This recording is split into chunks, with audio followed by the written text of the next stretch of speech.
पर 20 रुपए प्राप्त हुए। पैसे देने का ये तरीका पॉपुलर हुआ साल 2016 में नोटबंदी के समय। वैसे तो डिजिटल मनी ट्रांसफर का जो ये फॉर्मेट है बहुत से लोग पहले ही अपना रहे थे, जैसे कि मैं भी, लेकिन नोटबंदी ने इस ब्रांड को ठेले ठेले तक पहुंचा दिया और लोग कहने लगे पेटीएम करो। और अब ये ब्रांड तैयार है देश का सबसे बड़ा आईपीओ लाने के लिए। इसलिए हम आपके लिए लाए हैं पेटीएम की पूरी कहानी। देश के सबसे बड़े डिजिटल लेन देन के प्लेटफॉर्म की नींव रखी हिंदी मीडियम से पढ़े अलीगढ़ के विजय शेखर ने। 12वीं तक उनकी पढ़ाई हिंदी मीडियम से हुई। ग्रेजुएशन के लिए वो दिल्ली कॉलेज ऑफ इंजीनियरिंग आए और इलेक्ट्रॉनिक्स और कम्युनिकेशन की पढ़ाई की।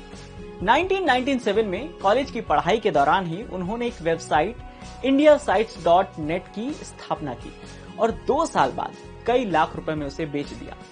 दिल्ली के संडे बाजार से फॉर्च्यून और फोर्ब्स जैसी मैगजीन की पुरानी कॉपीज खरीदकर पढ़ने का शौक रखने वाले विजय अमेरिका की स्टैनफोर्ड यूनिवर्सिटी में पढ़ाई करने गए।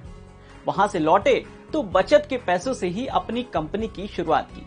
फिर दोस्तों और परिवार के सदस्यों से लोन भी लेना पड़ा और फिर बैंक से भी कर्जा उठाया। इसके बाद विजय को एक सज्जन मिले। उन्होंने अपनी घाटे में चल रही कंपनी को चलाने का चैलेंज विजय के सामने रखा और विजय की कंपनी में पैसा लगाने का वादा किया। विजय ने स्मार्टफोन से पेमेंट मॉडल पर काम करने का फैसला साल 2011 में लिया। मोबाइल से पेमेंट, पे थ्रू मोबाइल का शॉर्ट फॉर्म ही पेटीएम बना। साल 2014 में पेटीएम ने मोबाइल वॉलेट लॉन्च किया। भारत के बाजार में शुरुआती प्लेयर होने की वजह से पेटीएम को काफी फायदा भी हुआ और साल 2016 की नोटबंदी ने तो कंपनी की किस्मत ही बदल दी। एक रिपोर्ट के मुताबिक नोटबंदी के बाद एक साल में पेटीएम पर 435% तक का ट्रैफिक बढ़ा। वहीं ऐप के 200% से ज्यादा डाउनलोड बढ़ गए। कुल ट्रांजैक्शन भी 250% से ज्यादा हो गया। नोटबंदी की घोषणा के सिर्फ 6 महीनों बाद चीनी निवेशक अलीबाबा समूह और सैफ ने पेटीएम को करीब 1500 करोड़ रुपए का निवेश दिया।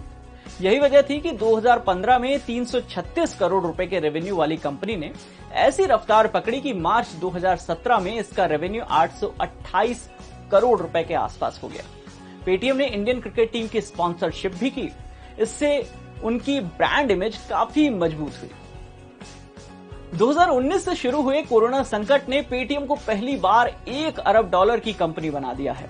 पेटीएम का मुकाबला वॉलमार्ट की फोन पे, गूगल पे, अमेजन पे और फेसबुक के व्हाट्सएप पे के साथ है।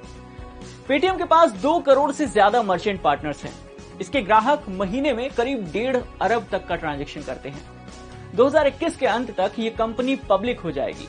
कंपनी अक्टूबर-दिसंबर तिमाही में करीब 22,000 करोड़ रुपए का आईपीओ लॉन्च करने की तैयारी कर रही है। ये भारत का अब तक का सबसे बड़ा आईपीओ होगा।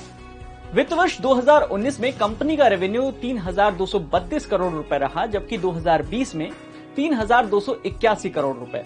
ऐसे में पेटीएम के निवेशकों को जल्द ही कंपनी के मुनाफे में आने की उम्मीद करनी चाहिए। इस तरह की और भी खबरों के लिए जुड़े रहिए